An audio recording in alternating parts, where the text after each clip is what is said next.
Good morning students. Last जो हमारी class थी उसमें हम लोगों ने स्पर्म का जो स्ट्रक्चर था उसको डिस्कस किया था। मैंने स्पर्म के डिफरेंट पार्ट्स और उनके डिफरेंट फंक्शंस जो है वो भी आपको एक्सप्लेन किए थे। आज हम लोग जो नया टॉपिक है गैमेटोजेनेसिस का जो सेकंड पार्ट है, अभी तक हम लोगों ने स्पर्मेटोजेनेसिस किया था, अब गैमेटोजेनेसिस का सेकंड पार्ट यानी कि oogenesis जो है वो हम लोग स्टार्ट करेंगे। इस पर्टिकुलर टॉपिक में बेसिकली हम लोगों को देखना है कि फीमेल्स के अंदर जो ओवम या ओवा या एग होता है उसका फॉर्मेशन कैसे होता है। ठीक है, अब क्योंकि ये भी गैमेटोजेनेसिस का ही एक टाइप है तो इसमें भी जो है हमको डिफरेंट फेजेस यानी कि मल्टीप्लिकेशन फेज, ग्रोथ फेज और मैच्योरेशन फेज जो है वो देखने के लिए मिलेगा। ठीक है, तो यहाँ पर ये जो मैंने फ्लो चार्ट बनाया हुआ है ये तीनों फेजेस जो है इस फ्लो चार्ट के हेल्प से हम लोग समझ सकते हैं और इसको क्लियरली हम लोग देखेंगे अभी। ठीक है, फर्स्ट वाला हम लोग स्टार्ट करते हैं फेज, वो है मल्टीप्लिकेशन फेज। ठीक है, अगर हम लोग मल्टीप्लिकेशन फेज के पहले अगर बात करें तो एग जो है वो होता क्या है, एग जो है या ओवा जो है that is the female gamete which is haploid. ठीक है, फीमेल गैमीट होता है, हैप्लॉइड होता है, लेकिन जो फीमेल गैमीट का प्रोडक्शन है वो जर्मिनल एपिथेलियम के जर्म सेल से होता है और ये जो जर्म सेल्स होते हैं दे आर ऑलवेज डिप्लॉयड। तो डिप्लॉयड जर्म सेल से जब हैप्लॉइड एग सेल का फॉर्मेशन या हैप्लॉइड ओवा का फॉर्मेशन होता है उस प्रोसेस को हम लोग कहते हैं oogenesis। I am repeating again, जब डिप्लॉयड जर्म सेल से हैप्लॉइड ओवा का फॉर्मेशन होता है तो उस पूरे प्रोसेस को हम लोग कहते हैं oogenesis। ठीक है, oogenesis का जो पूरा प्रोसेस है वो फर्टिलाइजेशन होने के बाद में जब फीटल स्टेज होता है बेबी गर्ल का, फीटल स्टेज होता है बेबी गर्ल का, तभी से जो oogenesis का प्रोसेस है वो स्टार्ट हो जाता है। मतलब बच्ची जो बेबी गर्ल है उसके बर्थ लेने के पहले ही जिस टाइम पे वो जो बेबी गर्ल है कंसीव होती है उसी टाइम से जो है ये पूरा जो oogenesis का प्रोसेस है ये स्टार्ट हो जाता है, कमेंस हो जाता है और इसका मेजर पार्ट जो है, ठीक है, वो फीटल स्टेज में ही कंप्लीट होता है। ठीक है, तो वन बाय वन आज हम लोग देखेंगे कि oogenesis का जो पूरा प्रोसेस है वो होता कैसे है। सबसे पहले हम लोग आते हैं किस पर, मल्टीप्लिकेशन फेज में। ठीक है, जैसे स्पर्मेटोजेनेसिस के टाइम पे भी मैंने बताया था कि मल्टीप्लिकेशन फेज जो है इस फेज में जो जर्मिनल एपिथेलियम होता है जिससे जर्म सेल्स जो है वो ओरिजिनेट होते हैं, तो मल्टीप्लिकेशन फेज में क्या होता है कि जर्मिनल एपिथेलियम में जो जर्म सेल्स होते हैं वो बाकी सेल्स के कंपैरिजन में साइज में थोड़े बड़े होते हैं। ठीक है, तो ये जो जर्म सेल्स होते हैं ये कंटिन्यूसली क्या करते हैं, माइटोटिक डिविजन्स करते हैं और अपने जैसे बहुत सारे सिमिलर या अपने क्लोन्स जो हैं वो प्रोड्यूस करते हैं। तो अपने जैसे सिमिलर सेल्स या अपने जैसे क्लोन्स को प्रोड्यूस करने का काम जो है वो कौन से फेज में होता है, मल्टीप्लिकेशन फेज में होता है। ठीक है, अब मल्टीप्लिकेशन फेज में जब बहुत सारे नए जर्म सेल्स जो हैं उनका प्रोडक्शन होता है तो ये सारे के सारे क्या होते हैं, क्योंकि जर्म सेल्स माइटोटिकली डिवाइड कर रहे हैं तो माइटोटिकली डिवाइड करने से एज अ रिजल्ट जो नए सेल्स बनते हैं, नए जर्म सेल्स बनते हैं, दे आर ऑल्सो डिप्लॉयड। ठीक है, तो डिप्लॉयड होते हैं, तो ये जो डिप्लॉयड जर्म सेल्स होते हैं, ठीक है, ये जो डिप्लॉयड जर्म सेल्स होते हैं, ठीक है, these are known as the oogonia। ठीक है, डिप्लॉयड जर्म सेल्स जो होते हैं they are known as the oogonia। तो oogonia जो है वो माइटोटिक डिफरेंशिएशन के हेल्प से, मतलब माइटोटिक डिवीजन के हेल्प से क्या कर रहा है, ये देखो बहुत सारे अपनी मल्टीपल कॉपीज बनाता है। ठीक है, अब ये मल्टीपल कॉपीज बनने का जो पूरा प्रोसेस है ये कहाँ पर हो रहा है, कौन से फेज में हो रहा है, जब कोई बेबी गर्ल जो है वो अपने फीटल स्टेज में होती है, मतलब अपने मदर के वूम्ब में रहती है, मदर के यूट्रस में रहती है। तो फीटल स्टेज जो होता है किसी भी बेबी गर्ल की लाइफ का, उसी स्टेज में जो है ये oogenesis का प्रोसेस जो है कमेंस हो जाता है। ठीक है, अब क्या होता है कि ये जो oogonia होते हैं ये कहाँ पर होते हैं, जर्मिनल एपिथेलियम में होते हैं। ठीक है, तो ये जो oogonia होता है ये जर्मिनल एपिथेलियम से माइग्रेट करता है। माइग्रेट करेगा, वहाँ से बाहर निकलेगा। बाहर निकल के जो ओवरी के स्ट्रक्चर को हमने डिस्कस किया था, तो ओवरी का एक जो सेंट्रल पार्ट था कॉर्टेक्स, ठीक है, तो जर्मिनल एपिथेलियम से माइग्रेट करके ये जो oogonia है कहाँ पर चले जाते हैं, ओवरी के कॉर्टेक्स में चले जाते हैं, ठीक है। ओवरी के कॉर्टेक्स में जाने के बाद में वहाँ पर वो एक पर्टिकुलर स्ट्रक्चर बनाते हैं जिसको हम कहते हैं एग ट्यूब्स ऑफ फ्लूगर, ठीक है।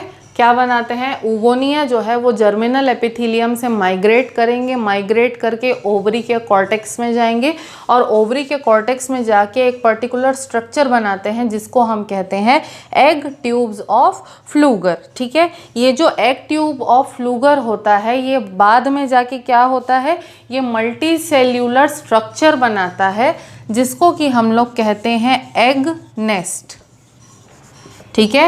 एग ट्यूब्स ऑफ फ्लूगर जो है वो ओवरी के कॉर्टेक्स में बनता है। ये बाद में मॉडिफाई होता है, बाद में किस में डेवलप होता है, एक दूसरे स्ट्रक्चर में जिसको हम लोग कहते हैं एग नेस्ट। तो एग नेस्ट क्या है, एग नेस्ट सिंपली बहुत सारे मल्टीपल oogonia का एक ग्रुप होता है या बहुत सारे मल्टीपल oogonia का एक कलेक्शन होता है जिसमें से वन बाय वन oogonia जो है वो निकलते जाते हैं और मैच्योर होते जाते हैं, ठीक है। तो एग नेस्ट बन गया, ठीक है। एग नेस्ट बनने तक का जो पूरा प्रोसेस है वो कहाँ पर, कौन से फेज को कंक्लूड करता है, वो मल्टीप्लिकेशन फेज को कंक्लूड करता है। तो मल्टीप्लिकेशन फेज में क्या हुआ, जर्मिनल एपिथेलियम के जो जर्म सेल्स हैं वो मल्टीप्लाई करेंगे माइटोटिकली और अपने बहुत सारे कॉपीज़ बनाएंगे, ठीक है। ये जो पूरा प्रोसेस है, ये पूरा प्रोसेस कब होता है, फीटल लाइफ में ही होता है, ठीक है।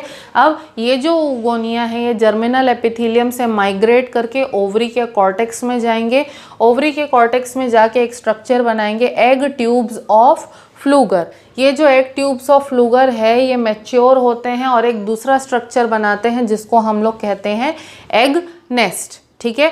ये जो एग नेस्ट बनने तक का पूरा प्रोसेस है ये कौन से फेज में होता है, मल्टीप्लिकेशन फेज में होता है, ठीक है। अब हम लोग अगले फेज पे आते हैं जो कि है ग्रोथ फेज, ठीक है। अब ग्रोथ फेज में क्या हो रहा है, ग्रोथ फेज में ये जो एग नेस्ट बनता है, ठीक है, एग नेस्ट जो है अब ये मॉडिफाई होता है, ठीक है।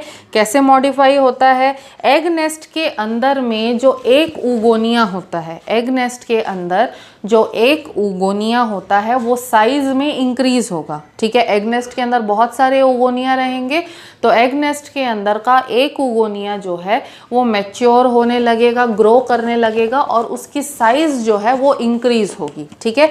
oogonia की साइज जब इंक्रीज होगी, इंक्रीज होने पर, ठीक है, ये यहाँ पे क्या हुआ, ये जो oogonia है ये मल्टीप्लिकेशन फेज के थ्रू जो है डेवलप करेगा, ग्रो करेगा। उसके बाद इसमें से ये क्या था, एग नेस्ट के कलेक्शन है, ये एग नेस्ट के अंदर के सेल्स हैं सारे के सारे oogonia, ठीक है। तो उसमें से एक oogonia जो है वो साइज में इंक्रीज होगा, साइज में इंक्रीज होने के बाद में उस oogonia को हम लोग कहते हैं प्राइमरी oocyte, ठीक है। एग नेस्ट का एक oogonia जो है वो साइज में ग्रो करेगा, इंक्रीज करेगा और ऐसे oogonia को हम लोग क्या कहेंगे, प्राइमरी oocyte कहेंगे, ठीक है। अब यहाँ तक ये प्राइमरी oocyte तक का स्टेज भी क्या है, पूरा डिप्लॉयड है, ठीक है, क्योंकि अभी तक मियोसिस जो है स्टार्ट नहीं हुआ है। तो प्राइमरी oocyte क्या है, ये भी डिप्लॉयड ही होता है, ठीक है। अब प्राइमरी oocyte बन गया, प्राइमरी oocyte बनने के बाद में क्या होता है, ये जो एग नेस्ट के बाकी सेल्स हैं ये क्या करते हैं, प्राइमरी oocyte के चारों तरफ एक शीथ बना लेते हैं, एक कवरिंग बना लेते हैं। तो एग नेस्ट का एक ही oogonia जो है वो ग्रो करेगा साइज में और वो प्राइमरी oocyte बनेगा और एग नेस्ट के बाकी जितने भी सेल्स होंगे वो क्या होंगे, प्राइमरी oocyte के चारों तरफ एक कवरिंग बना लेंगे, ठीक है। तो प्राइमरी oocyte के तरफ जब कवरिंग बना लेते हैं ये, तो कवरिंग बनाने के बाद में ये जो स्ट्रक्चर होता है, ये जो कवरिंग होती है, ठीक है, यहाँ पर चारों तरफ एक कवरिंग प्रेजेंट है, ठीक है। तो ये जो कवरिंग होती है इसको हम लोग बोलते हैं फॉलिक्यूलर शीथ, है ना, शीथ बोला था मैंने। तो ये जो शीथ होती है इसको हम लोग क्या कहते हैं, फॉलिक्यूलर शीथ। तो जब फॉलिक्यूलर शीथ बन जाती है तब प्राइमरी oocyte क्या कहलाने लगता है, प्राइमरी oocyte तब कहलाने लगता है प्राइमरी फॉलिकल। ठीक है, कवरिंग बन जाने के बाद में प्राइमरी oocyte क्या कहलाने लगता है, प्राइमरी फॉलिकल कहलाने लगता है। ठीक है, अब ये जो प्राइमरी फॉलिकल बन गया, ठीक है, ये कहाँ पर बन रहा है, ये भी फीटल स्टेज में ही बन रहा है। ठीक है, बेबी गर्ल के फीटल स्टेज में बन रहा है। ठीक है, तो फीटल स्टेज जब ओवरकम हो जाता है, बेबी का ग्रोथ हो जाता है, तो जहाँ तक ये प्राइमरी फॉलिकल वाला स्टेज जब तक आया उसके बाद ग्रोथ जो है वो स्टॉप हो जाती है। ठीक है, उसके बाद क्या हो जाती है, ये वाला प्राइमरी फॉलिकल वाला स्टेज आने तक ही ग्रोथ होती है। उसके बाद ग्रोथ जो है वो टेम्पररीली क्या हो जाती है, रुक जाती है, टेम्पररीली स्टॉप हो जाती है। ठीक है, अब ग्रोथ स्टॉप हो गई, उसके बाद क्या होता है, तो ग्रोथ स्टॉप हो गई, बेबी का बर्थ होता है। ठीक है, बेबी का बर्थ होने से प्यूबर्टी आते तक, मतलब बेबी के बर्थ से 13-14 ईयर्स की एज आते तक ऐसे बहुत सारे प्राइमरी फॉलिकल्स बनते ज़रूर हैं, लेकिन ये सारे के सारे प्राइमरी फॉलिकल्स जो हैं वो डीजेनरेट हो जाते हैं। ठीक है, तो बर्थ से लेके प्यूबर्टी आते तक ये बहुत सारे प्राइमरी फॉलिकल्स जो हैं ये डीजेनरेट हो जाते हैं, और प्यूबर्टी आने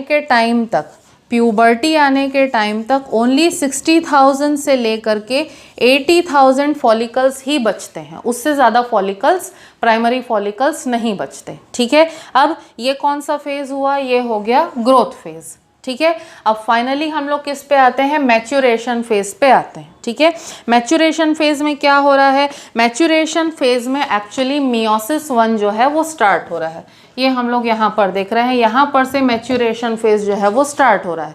तो मैच्योरेशन फेज़ में क्या हो गया, मियोसिस 1 जो है वो स्टार्ट होता है, लेकिन मियोसिस 1 स्टार्ट होने के बाद में, ठीक है, मियोसिस 1 का जो प्रोफेज़ 1 होता है, प्रोफेज़ 1 का जो डिप्लोटीन स्टेज है, ठीक है, वहाँ पर जाकर के ग्रोथ जो है फिर दोबारा स्टॉप होती है। ठीक है, मियोसिस 1 स्टार्ट होता है, मियोसिस 1 का प्रोफेज़ 1 आएगा, प्रोफेज़ 1 में जो डिप्लोटीन स्टेज होता है वहाँ पर जाकर के ग्रोथ अगेन क्या हो जाती है, स्टॉप हो जाती है। ठीक है, अब इसमें क्या होता है कि ये जो डिप्लोटीन स्टेज पे ग्रोथ स्टॉप होती है, इस स्टेज के टाइम आते तक बेबी का बर्थ क्या है, हो जाता है। ये डिप्लोटीन 1 जो है, डिप्लोटीन स्टेज आते तक बेबी का बर्थ हो जाता है। ठीक है, बेबी का बर्थ हुआ, बेबी का बर्थ होने के बाद में फिर धीरे धीरे बेबी गर्ल जो है उसकी एज बढ़ती है, उसकी एज इंक्रीज़ होकर के प्यूबर्टी की एज तक आती है। तो 13-14 ईयर्स की एज आने के बाद में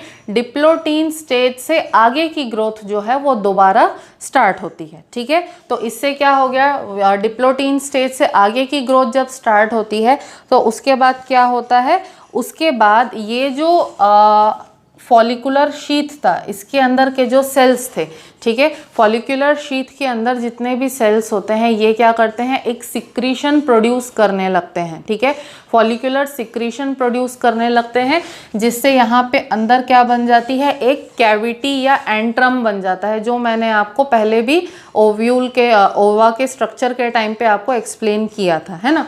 तो एक कैविटी बन जाती है, एंट्रम जिसको हम लोग बोलते हैं, उसके अंदर फ्लूइड फिल्ड रहता है। ठीक है, उसके बाद क्या होता है कि ये जो फॉलिकुलर शीथ है ये डिफ्रेंशिएट हो जाता है और ग्रैन्युलोसा सेल्स में मैच्योर हो जाता है। ठीक है, यही ग्रैन्युलोसा सेल्स जो हैं ये फ्लूइड सिक्रीट करते हैं, फ्लूइड सिक्रीट करके कैविटी बनाते हैं और उस कैविटी को हम लोग कहते हैं एंट्रम। ठीक है, तो अभी तक ये क्या हुआ, प्राइमरी oocyte स्टेज में ही है यहाँ पर अभी भी एग जो है। ठीक है, इसके बाद क्या होता है, इसके बाद जो है ये जो प्राइमरी oocyte है ये आगे जाकर के इसमें फर्स्ट मियोटिक डिवीजन जो है वो कंप्लीट होता है। ठीक है, फर्स्ट मियोटिक डिवीजन कंप्लीट होने पे क्या होगा, फर्स्ट मियोटिक डिवीजन कंप्लीट होने पे एक पोलर बॉडी बनती है जो कि डीजेनरेट हो जाती है, और एज अ रिजल्ट क्या बनता है, एक सेकेंडरी oocyte बनता है, और ये जो सेकेंडरी oocyte है ये प्राइमरी oocyte से साइज में बड़ा होता है। प्राइमरी oocyte जो है उसमें मियोसिस 1 होता है।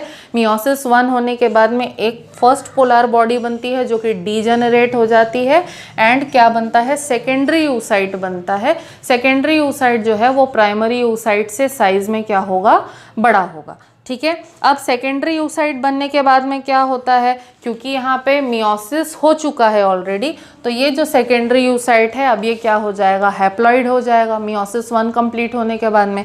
अब ये जो हैप्लॉइड सेकेंडरी oocyte है, ठीक है, ये जो है आगे जाकर के डिवाइड नहीं होता है। ठीक है, बहुत समय तक सेकेंडरी oocyte स्टेज में ही ग्रोथ जो है वो क्या हो जाती है, अरेस्ट हो जाती है। ठीक है, उसके बाद क्या होता है कि यहाँ पर से आगे डिवीजन नहीं होता है और सेकेंडरी oocyte जो है ये साइज में इंक्रीज होता है। साइज में इंक्रीज होगा, साइज में इंक्रीज होने के बाद में ये किस में मैच्योर हो जाता है, सेकेंडरी oocyte मैच्योर हो जाता है ग्राफियन फॉलिकल में। ठीक है, ग्राफियन फॉलिकल का स्ट्रक्चर भी मैंने आप लोगों को बताया था। तो सेकेंडरी oocyte के बाद आगे डिवीजन नहीं होता है और वो किस में मैच्योर हो जाता है, ग्राफियन फॉलिकल में मैच्योर हो जाता है और ग्राफियन फॉलिकल के चारों तरफ जोना पेल्यूसिडा जो है वो भी बन जाता है। ठीक है, उसके बाद क्या होता है कि सेकेंडरी oocyte जो है फिर किसको एंटर करता है, कौन से फेज को, मियोसिस 2 के फेज को एंटर करता है। मियोसिस 2 का जो फेज है वो यहाँ पर से सेकेंडरी oocyte के बाद से स्टार्ट होता है।